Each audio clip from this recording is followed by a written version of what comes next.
Olá, bem-vindos. Hoje vamos iniciar então, propriamente dito, o estudo do livro do Êxodo, ok?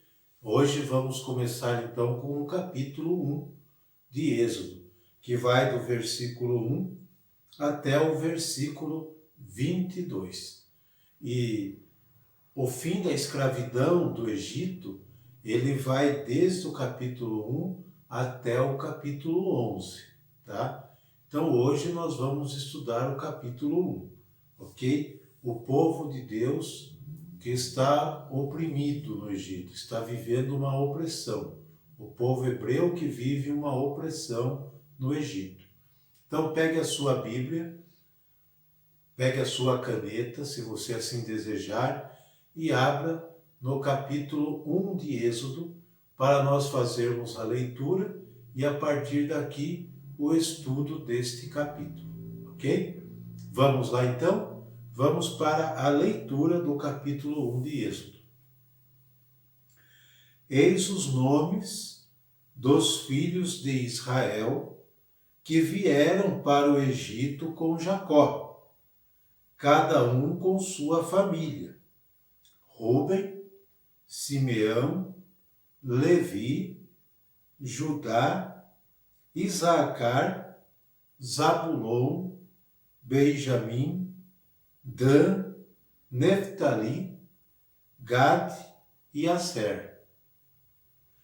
Todas as pessoas saídas de Jacó eram em número de 70. José estava já no Egito. E morto José, assim como todos os seus irmãos e toda aquela geração, os israelitas foram fecundos e multiplicaram-se. Tornaram-se tão numerosos e tão fortes que a terra ficou repleta deles. Entretanto, subiu ao trono do Egito um novo rei, que não tinha conhecido José. Ele disse ao seu povo: Vede, os israelitas tornaram-se numerosos e fortes demais para nós. Vamos, é preciso tomar precaução contra eles e impedir que se multipliquem, para não acontecer que, sobrevindo uma guerra, se unam com os nossos inimigos e combatam contra nós e se retirem do país. Estabeleceu, pois, sobre eles feitores para acabrunhá-los com trabalhos penosos. Eles construíram para o faraó as cidades de Pitom e Ramsés, que deviam servir de entreposto. Quanto mais os oprimiam, porém, tanto mais eles se multiplicavam e se espalhavam, a ponto de os egípcios os aborrecerem. Impunham-lhes a mais dura servidão e amarguravam-lhes a vida com duros trabalhos na argamassa e na fabricação de tijolos, bem como com toda a sorte de trabalhos nos campos e todas as tarefas que se lhes impunham tiranicamente. O rei do Egito dirigiu-se igualmente às parteiras dos hebreus. Uma se chamava Sefra e a outra Fua. E disse-lhes: quando assistirem às mulheres dos hebreus e as virdes sobre o leito, se for um filho, matai-o, mas se for uma filha, deixai-a viver. Mas as parteiras temiam a Deus e não executaram as ordens do rei do Egito, deixando viver os meninos. O rei mandou-as chamar então e disse-lhes: por que agistes assim e deixastes viver os meninos? Por que responderam elas ao faraó: as mulheres dos hebreus não são como as dos egípcios, elas são vigorosas e já dão à luz antes que chegue a parteira. Deus beneficiou as parteiras. O povo continuou a multiplicar-se e a espalhar-se, porque elas haviam temido a Deus. Ele fez prosperar suas famílias. Então o faraó deu esta ordem a todo o seu povo: todo menino que nascer, vós os atirareis ao Nilo. Deixareis, porém, viver todas as meninas. Esta é a leitura do capítulo 1 do livro do Êxodo.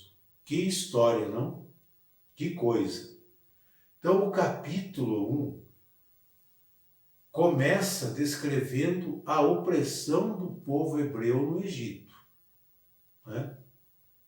Começa recordando os nomes dos filhos de Israel que chegaram ao Egito com ele, como nós vimos no início da leitura. Chegaram em número de 70. 70 pessoas, nos diz o texto, né? Multiplicaram-se tanto que eram muitos e se espalharam por toda a terra do Egito. Acontece que mudou o rei. Nós vimos também neste relato um novo rei que não conheceu José, não soube os benefícios que José fez pelo Egito, né? Ou talvez soube de nome, mas não deu importância. Começou a olhar este numeroso povo de forma diferente do seu antecessor. Começou a ver este povo como possíveis inimigos. Então, esse novo rei, ele via o povo hebreu com maus olhos, diferente daquele outro rei que conheceu José, que acolheu José e sua família no Egito. Agora o novo rei, é uma nova situação. E esse novo rei olha para os hebreus como se fossem seus inimigos, né? E traça seus planos, como nós vimos aqui, né? Ele então vê o povo hebreu como possíveis inimigos. Por quê? Ele pensa assim: se estourar uma guerra, o medo dele é de perder o poder, né? O medo dele é de perder o poder. Medo desse povo se unir com os seus inimigos e tomar conta do seu reinado. Então esse é o medo do rei do Egito, perder o poder. Esse é o medo de muitos poderosos, não é mesmo? Não só do Egito, como de hoje em dia também. Esta leitura é muito atual para nós, né? Aliás, a Sagrada Escritura, ela se atualiza no tempo e na história. Ao ler o livro do Êxodo, nós temos muitas das nossas realidades dentro desta leitura.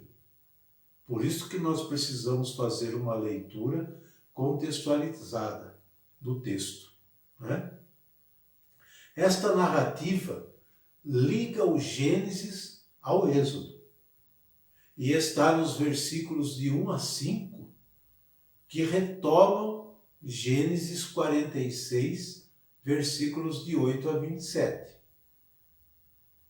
Demonstram que os acontecimentos subsequentes referem-se à mesma gente. Referem-se à mesma gente, tá? Que um dia chegou ao Egito.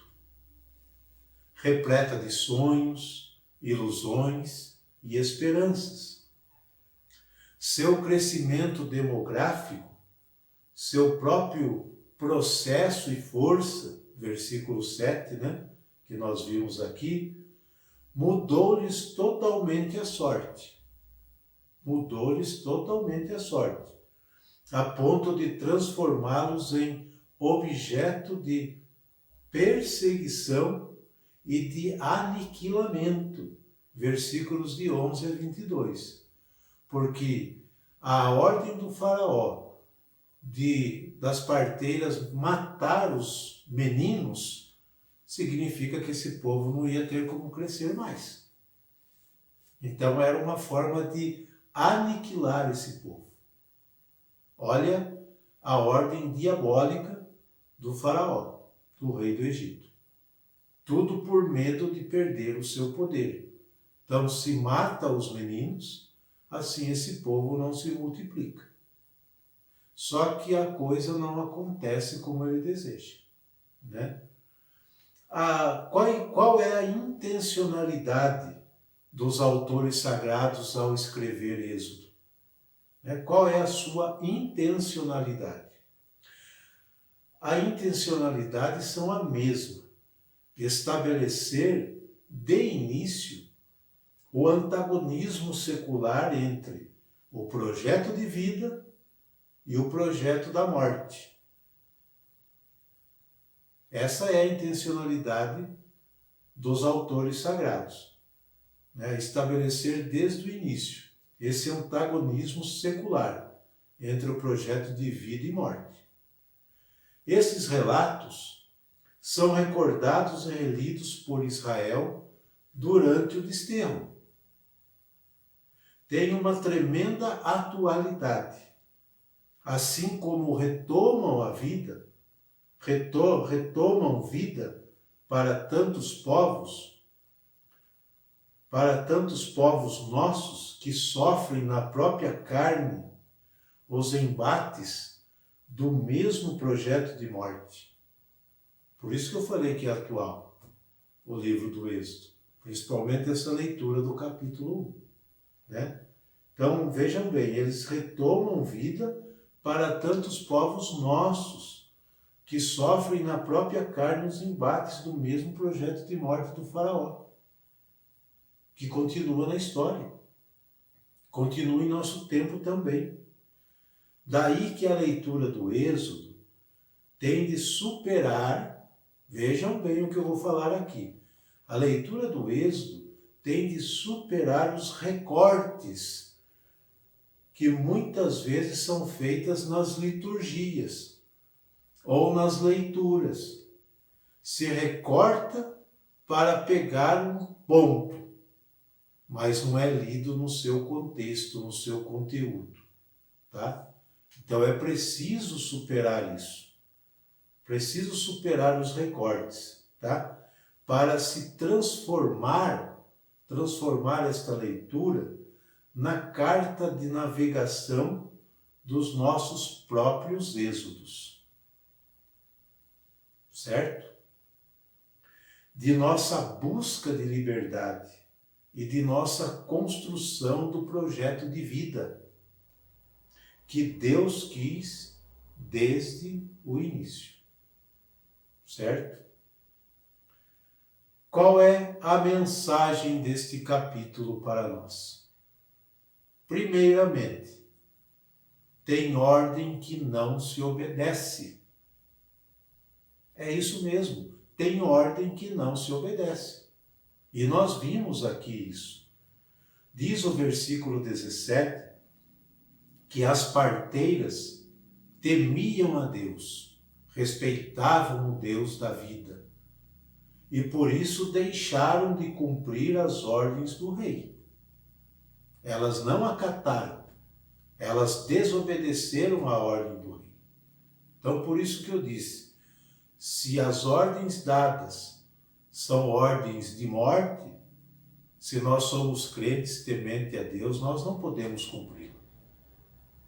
Não tem mal nenhum em desobedecer ordens contrárias à vontade de Deus. Ok? Tudo bem até aqui? Tá dando para entender o primeiro capítulo? Legal, vamos continuar. Os versículos 20 e 21 diz que Deus beneficiou as parteiras e o povo continuou a multiplicar-se e a espalhar-se. Por quê? Porque elas haviam temido a Deus, respeitado Deus. Ele fez prosperar suas famílias. Vejam bem, gente, temer a Deus não significa ter medo de Deus, mas respeito. Eu não sirvo a Deus porque eu tenho medo de Deus. Eu não creio em Deus porque eu tenho medo de ir para o inferno. Não é isso. Temer a Deus não tem nada a ver com isso.